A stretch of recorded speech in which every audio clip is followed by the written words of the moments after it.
There's a scene in the first Matrix movie where Morpheus holds up a battery and says, the Matrix is a computer-generated dream world designed to turn humans into one of these, a battery. That is a profound statement in an apparently fictional movie. Well, we saw the kids version in Monsters, Inc. as well. That was another one. You had the monster world, where the key monster was a green entity with one single massive eye. I mean, the dollar bill. What happened is that in the monster world, they had no source of energy.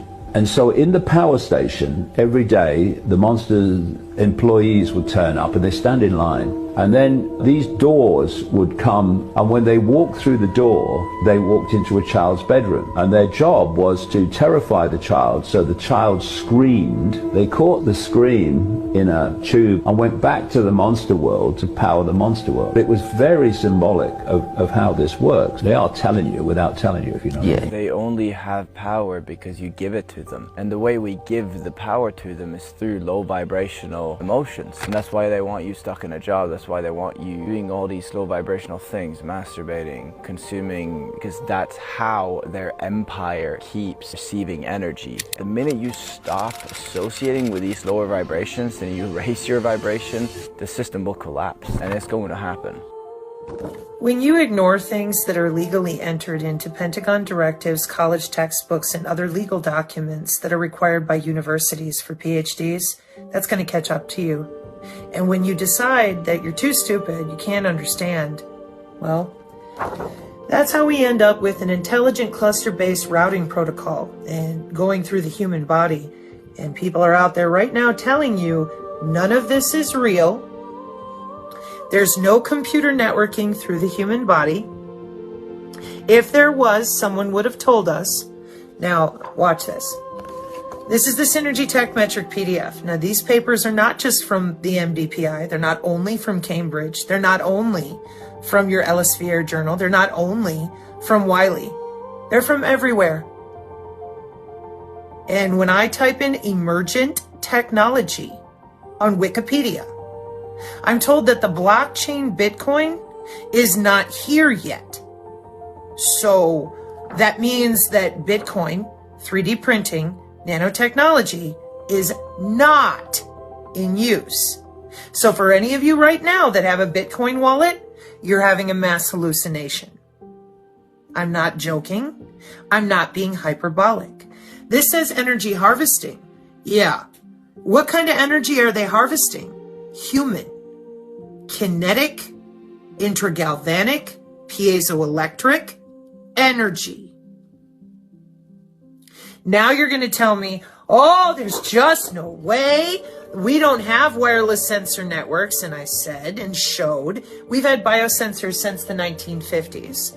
So what we have had to endure for 5 years are psychological operations. And then everyone goes, well, that's their job and they have to do it. They're killing people. It's called a kill box. They are killing people. And whoever you are, you're letting them. You're not reading. You're not holding yourself accountable to the fact that when you eat your lunch, it doesn't come out your posterior in the same physical fashion because you have an electrical biochemical digestive tract with an electrical biochemical heart, an electrical biochemical bloodstream, neurotransmitters. No, there's no such thing. Watch this. I'm saying these things out of love for my fellow humans. The shot is not medicine. It is an intro-body nano network administered through. What they're finding in people are not blood clots. It is self-assembling, self-replicating nanotechnology. Lipid nanoparticles that have been modified on a molecular level, wrapped in pegylation, polyethylene glycol, one of the components that can be used to make hydrogel. The lipid particles are modified to be more sensitive to heat and frequency. When placed in the human body, they become excited from the heat. In that excitement, they vibrate. With that excitement, magnetofection is created, and the particles slowly drift towards each other, hence self-assembling. This intrabody nano network is the first step to make the human body a device linked into the Internet of Bodies. The shot also changes human DNA, rendering the person a GMO owned by a corporation. This allows for the system to freely harvest psychological, biological, genetic, and physiological data from the individual without their knowledge or permission. They are now products owned by the corporation that gave them the poke. At the top of all of those corporations is BlackRock and Vanguard. Information is now the new gold, and it will be the foundation for the new financial system coming, the CBDC.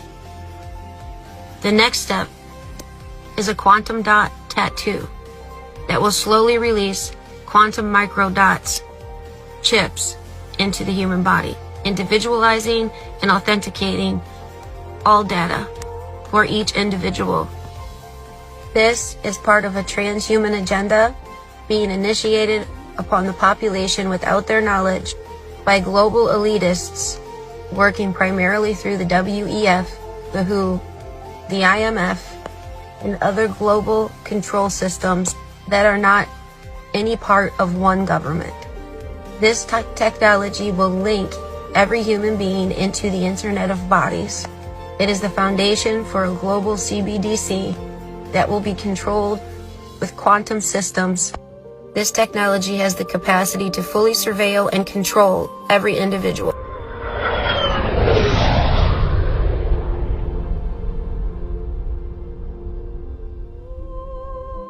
The elite are doing way more than just listening to us.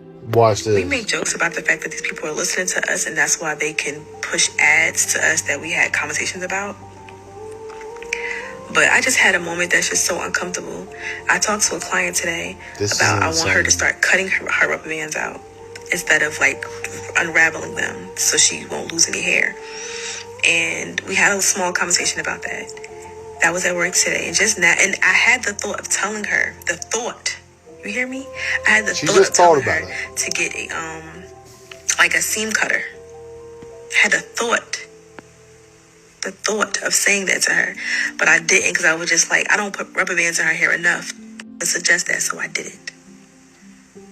I'm laying here and a fucking seam cutter advertisement comes up on my phone. They're listening. I literally can throw up. To our thoughts. This is not funny. Stay weird. What does it mean when we've reached a point to where we're disguising the towers inside of crosses at churches, placing them over elementary school cafeterias, over high school football fields? In fact, this one has two, disguised as palm trees where you run your errands, in the parking lot of the grocery store where you buy the food you eat, on the side of almost every road and in almost every neighborhood. And the nicer the neighborhood, the nicer the fake tree. Or how about the random fluorescent lighting that's been popping up around cities that apparently requires more than a bulb, pole, fixture, and wiring? I believe this is us slowly consenting to the beast system, which has always revealed itself on the outskirts of the cities and subtly within, because even the double-cross power lines resemble the satanic Leviathan cross. The full Leviathan cross has an Ouroboros, which is a symbol that has surfaced along with many of the tech companies. Oh my god, oh my god, oh my god. This is so scary, guys. They're doing it, guys. They had to create the 5G towers and the blue lights, which happened while you were home to save lives and take something. So they told the scientists that they needed to have the 5G towers with the blue lights and the you-know-what from 2020. I'm not gonna say what, but Fauci recommended it a lot, Dr. Fauci. All those three things combined, once you took that, their DNA is altered. So when they release a signal of 18 gigahertz, jump from the quantum computers through the 5G towers, through the blue lights into possessing the bodies of those who took the you-know-what, turning them into complete zombies. They're gonna search for death and not find it. When the time is right, they're gonna release a signal of 18 gigahertz pulsating for 1 minute 3 different times, cracking open the nanoparticle gels, that holds a pathogen that deletes gene 1p36. That gene is responsible for critical thinking. Particles, the hydrogel, there exists pathogens inside of the particles that have not yet opened. Those pathogens are chimeric. They include E. coli, Marburg, Ebola staphylococcus, and brewer's yeast, amongst others. We know that upon the broadcast from the 5G system that is now employed across the United States, and the world for that matter, when they broadcast an 18 gigahertz signal for 1 minute, 3 different times as a pulse, it will cause those lipid nanoparticles to swell and release these pathogenic contents, thereby causing a Marburg epidemic that they've already spent the money on. It's already done, right? The Marburg epidemic, for purposes of the law, has happened, and now we just need the actual disaster to happen. And there's actually worse parts to it than that, including the 1p36 gene deletion that effectively will turn those poor people into zombies. Yeah. Odd as that sounds, our government's preparing for that. Thank you. Okay, my mom is afraid of the government coming to get me. I'm sorry, mommy, but I have to talk about this, for real. In the 1990s, there was this group of white British philosophy dudes like Mark Fisher and Nick Land who created this group called the CCRU. This was an academic group whose goal was to accelerate capitalism. Now, what does that mean? Well, to Nick Land, capitalism is artificial intelligence. That is not a hyperbole, it's not metaphor. Capitalism is artificial intelligence. It is an alien system that's goal is to sustain itself, and it's been using humans to do this for a long period of time. We have been the ones behind its reproduction, not the other way around. And capitalism's fuel is efficiency. That's how it gets more intelligent, that's how it expands. It wants more and more producing power so it can get bigger and more autonomous. This means replacing humans with AI and technology and machinery, etc. Human displacement is the result of purely capitalist aims, not human aims. These two things are very different. And capitalism aims to serve itself, not people. Okay, so how does one accelerate capitalism? Like, what does that even mean? Well, for one, Land saw culture and social identities and roles as clear inhibitors of capitalist aims. For example, let's take gender. The idea that women should stay at home and men should go work cut our labor force in half for a long time, which limited the production power of capitalism. Things like national identity and using those beliefs to inform policy actively prohibits things like global trade, which once again inhibits capitalism from expanding, from growing, from replicating itself. If you get what I'm saying. So the CCRU started with culture. It wanted to accelerate culture. They wanted us to get to a point where all these categories and these social meanings dissolved into each other. They wanted to overwhelm your cognitive processes by scrambling categories like lecture and party, theory and art. So instead of lecturing at podiums, these guys would play jungle music in the background, flash strobe lights, and read cut-up philosophy, sci-fi, and occult writings, just spliced together like a DJ remix. That is just one example of how these guys sought to dissolve all categories into each other until there were no categories at all. Now, by the 2000s, the CCRU was kind of done and Nick was sort of spiraling. He was tucked away in Shanghai, blogging about how democracy, equality, and liberalism were slowing down capital. He kind of sort of started to align himself with the right. Now, fast forward to today. We have groypers. What are groypers? These are men who have become so far right that they only date men and trans women. This is a right-wing group of men who have created an entire reality on the internet devoted to ultra-right-wing fascism that doesn't even look like fascism anymore. This is a group that has become so satirical that on the outside we can barely understand how they are communicating, what they're saying, because so much of what they do is memeified, reactionary, a symbol of something else, until the original symbol is no longer there anymore. We have an anti-LGBTQ group that prides itself in dating queer people. Do we see how the symbol, the meanings, and founding principles of these groups are collapsing as the groups get even stronger, as they unify even more? So much so that they've made real contact with the outside world, with politics, with the president, all based upon a manifesto, a worldview that doesn't even make sense. Do we understand? Like, I know this might feel a little bit all over the place, but I think this shows that we have a meaning problem in the United States and globally, and capitalism is at the root. It genuinely is. Put your name in there and see what pipe up. First and last name. I'm telling you, bro, this shit is scary as fuck. Scary, like, it's no way in hell AI should know that about you. That shit said I was at First Fridays and everything. I swear to God, I was like, hey, yo. It went straight to my social media. Nah, it didn't do me like that. Your name ain't pop up? You said just type my name in here? Type your name. Just my name? Like, say, tell me something about... Okay, let me see. Oh, that shit, man. You're gonna have to read it out, too. That's crazy. Hold on. You're gonna have to read that out. Look at Dre doing it, too, right now. look at Julia doing it. I'm scared. Go ahead. I'm telling you, this shit is wild, bro. It should not know information about you. Oh shit! Look! Oh shit! It says Michael Swanson Jr. is a driven entrepreneur, real estate agent, content creator, and visionary based in California in the Bay Area. He's got his hands in a few different bags. He's with eXp Realty, known for his funny home tours on Instagram, where he's built a following of over 16,000 followers. What the fuck? This is AI, guys. Hold on, check this out. He's the father of Michael Swanson III, a rising basketball player. You just dropped your son off at basketball practice. You just said Yes, I did. That's crazy. That's crazy as hell. All right. I told you. That's wild. You can't do nothing these days, bro. The internet know exactly who the fuck. Look at Drea. It does say I'm working on this podcast. I'm born out of San Francisco. It shows I'm connected to my roots. I'm a visionary creative. I'm into my faith. Look at this nigga fat. It's like hell. Islam, Shalom, Hola, Aloha, Bonjour, Osio, Assalamu Alaikum, Bonjour, Konnichiwa. This is your brother Zach Bay, Indigenous American Moor, coming to you live in full effect. Like, share, subscribe to my channel, hit the notification bell down below so you can be notified whenever I'm dropping some new content. Leave a comment, interact with me. Thank you. I really do appreciate your viewership, no doubt. Let's jump into another one. So, I was thinking about this topic, and I've been collecting some videos over the past couple of weeks now.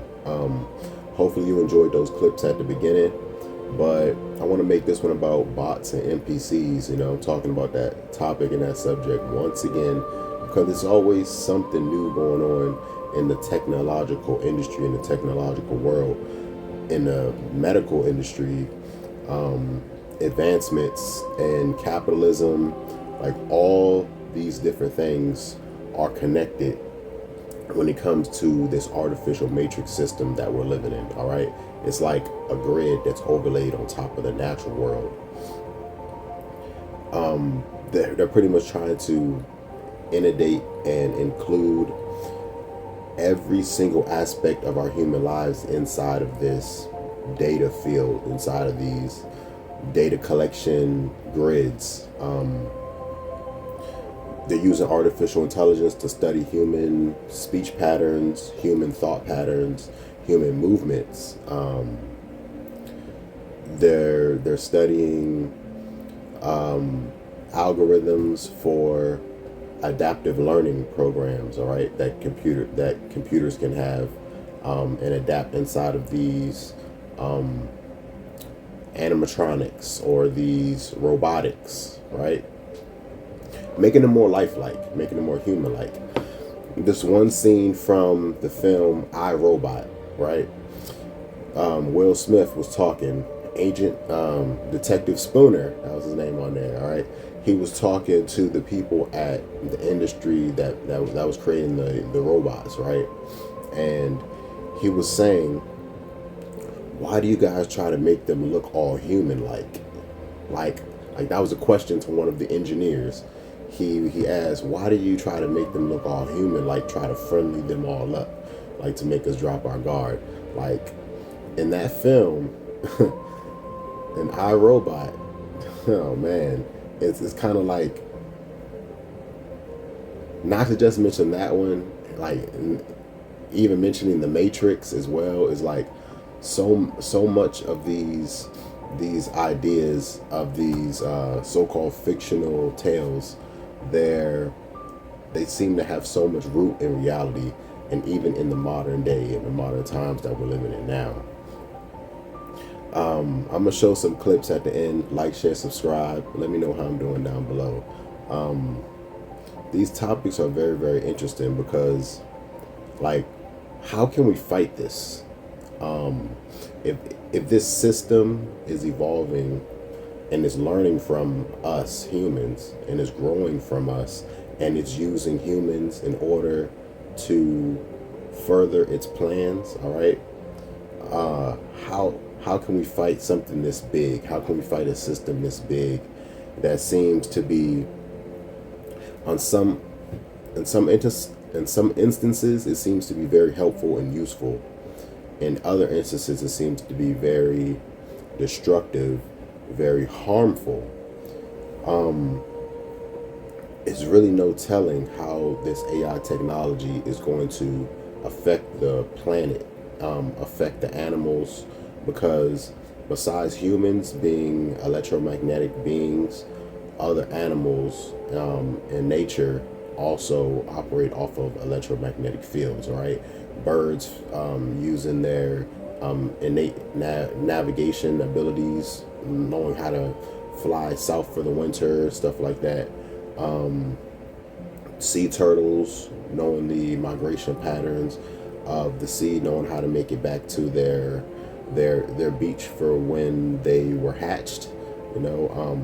A lot of these are electromagnetic fields, all right, that these animals can sense, and they use that. But overlaying this grid on top of the natural world is throwing a lot of that off. So besides the biological effects that it's having on us human beings, it's having all these effects on the environment. All right, these 5G towers that have been going up, they don't really seem to be improving the quality of the internet. Like, people still get buffering, videos still take a while to upload, download, but it seems to be that even though they're building more of these data centers, they're putting up more of these 5G towers, they're installing more of these luciferase lights. All right, if you notice, there's more of these weird blue, purplish tint lights that are going up in a lot of the urban areas and cities, especially near like stadiums, a lot of new developments inside of like downtown business areas. They're installing it in a lot of those places first. Metro stations, places where there's a lot of human traffic daily. Where's all this stuff leading? It really seems to be leading into enslavement. Like I said, and I mentioned before, if you've ever seen the movie The Matrix, if you've ever seen the film, I, Robot, Terminator, like, it seems like they were trying to tell us something way ahead of time before any of this stuff kicked off. All right, you can even mention movies like Enemy of the State that Will Smith was also in, Eagle Eye, all right, with Shia LaBeouf, the film Eagle Eye. That showed a lot of the deep state and the surveillance that's going on. So besides them just watching us, they're using these computer programs and these AIs to watch us and to learn from us, to learn our patterns. They are, connecting the jab that happened, the mRNA, nanotechnology that is allegedly in there. Also, nanotechnologies that are allegedly inside of food products, Coca-Cola, Pepsi. They seem to be forcibly pushing the transhumanism agenda on us, all right? Fusing humans or biological organisms with technological organisms, altering our natural physician in order to create some kind of abomination, some kind of amalgamation, some type of cyborg, right? And within the combining of our human biology into a cyborg, that would pretty much make us lose our soul. All right, if you believe in this soul that we innately should all have, beings, living beings, human beings should have, then that's the source from the Most High, our connection to everything, to the One. So if combining with this technology will fuse us and combine us with their system and remove us from the real system, the actual system. Hopefully you understand exactly what I'm saying, and I'm not going on too long, I'm not rambling too much, but I really think this information is important because these data centers are popping up all over. These 5G towers are popping up all over. Luciferase is being used on public transportation, on buses. So anybody who's sitting on the public transportation buses, inside of metro trains, using that, they're intentionally forcing all of this on you, and they're putting it in places where there's a lot of human traffic. All right. They're watching every move you make. We have these cell phones, and it's picking up all of our data, our spending habits, our movement habits, right? Our search habits, our search history is listening to us speak, right? Like even the girl was saying how she thought of an idea, but she didn't say it. She was going to suggest something. She thought about it, and then she received the ad on her phone. I remember there was an episode of Futurama, all right? Animated show that used to be on Cartoon Network, Adult Swim. But in Futurama, when Fry first got to the future, after being frozen for 2,000 years, he was getting advertisements in his dream, all right? I just can't forget this. It stuck out so much. He was receiving advertisements in his dream, and I remember, I think Leela mentioned to him, she was like, yeah, that's normal. If you're not awake, they're going to send it into your dream, so, you know, you want to buy stuff when you wake up. So I'm just like, wow. Tell me if that's not what they really want to do. Like you have no hours to yourself. You have no time to yourself at all. They're always watching you. You're always under the microscope. They're always collecting data from you, no matter what. So, you know, you just have to be really, really careful. And where all this is heading, how can we fight this besides, you know, going back to the Stone Age and wiping out all the technology? Like, it's not Skynet yet, but it's definitely moving in that direction that it seems like it could be creating a Skynet or could be creating a Matrix architect type, archon type figure, or entity, you know what I'm saying? So it's just really, really, really, really strange. It's so much going on. Advancements in technology, geopolitical movements, international monetary issues, you know, with the banking systems, and you know, there's so much going on with that and our daily lives, where it's like freedoms are being forfeited for in the name of convenience, in the name of security and things like that. So you have to be really, really careful out here. Like, you don't really know who to trust. You don't know who's an agent in the system, who's the Agent Smith. Like, if they're not like you, if they're not like the small percentage, the minority of the people who are awake, the people who are resisting, right? Morpheus told Neo in the Matrix, he was like, some people will fight to defend the system, and anybody who isn't one of us is one of them. And he meant it is a potential agent in the system. So they're trying to pull more people into it, even if you resist, even if you don't know. And they're slowly building this artificial world around us and slowly taking away our natural world. So eventually, future generations won't even know what a natural world is. Like, imagine going outside and there's no trees out there. Imagine going outside, there's no more grass. Like, everything's paved, everything is sterilized, white. It's like, it's just, things just don't look natural. And like, they want to put us in a evolved hellscape, cityscape, with no connection to nature, no connection to the source, no connection to the Most High. So let me know how I'm doing down below. Once again, this is your brother Zach Bay, Indigenous American Moor. Peace. So doesn't it use like a lot of water though, or something?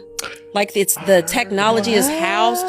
Have you heard this? I heard that. Apparently Yes, the technology is housed somewhere, and like every question you ask, use like let's ask chat. How much water do you use when I ask it's you a bad question? for the environment. How much water? Don't tell me it's bad for the No, I gotta know now. How much Mother water? Nature. I'm sorry, because I've been using her every day. When I ask a question. Now I can use a lot of water, especially if it's out of Flint, because that water's that water's. Yeah, use that. Can water. you use the dirty water? Yeah, use that dirty water. How much water do you use when I ask a question? I'm so nervous. Okay, each ChatGPT conversation is estimated to use about 500 milliliters to 1 liter of water, roughly a ball of water behind the scenes. You're lying to my face. That's based on recent research estimating water consumption per prompt across AI models. It's not just the electricity that powers the servers, it's also the water that cools them down to keep them from overheating. If you're asking because of sustainability concerns, that's valid, and there's growing attention in the AI field on reducing energy and water usage. Let me know if you want tips on low-impact tech use or how companies like OpenAI are working to be more efficient. Well, I know some teachers has probably used enough water to fill up an Olympic-sized swimming pool. We already have higher rates for different asthma conditions and bronchitis and other things that are caused by environmental factors and pollution. So why would you want to exacerbate that situation?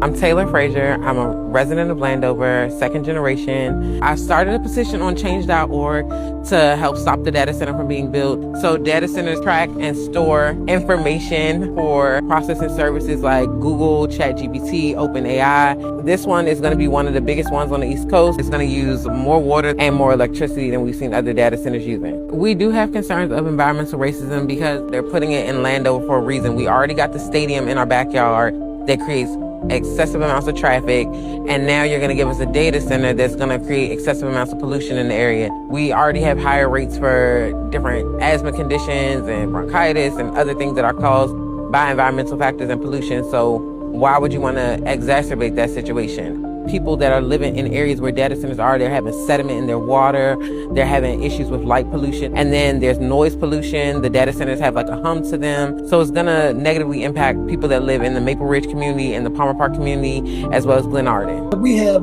2 landfills. We have 85,000 cars a day coming up and down 210. I believe we have very poor air quality. And the fact of the matter is, environmental inequities always lands in the laps of the black and brown individuals. That's a fact, not conjecture. I've been over to that site. I've seen the approximate location of the residential community. We're talking about maybe 200 yards. One of the questions we'll be asking, has anybody engaged that community? Do they know what's going on?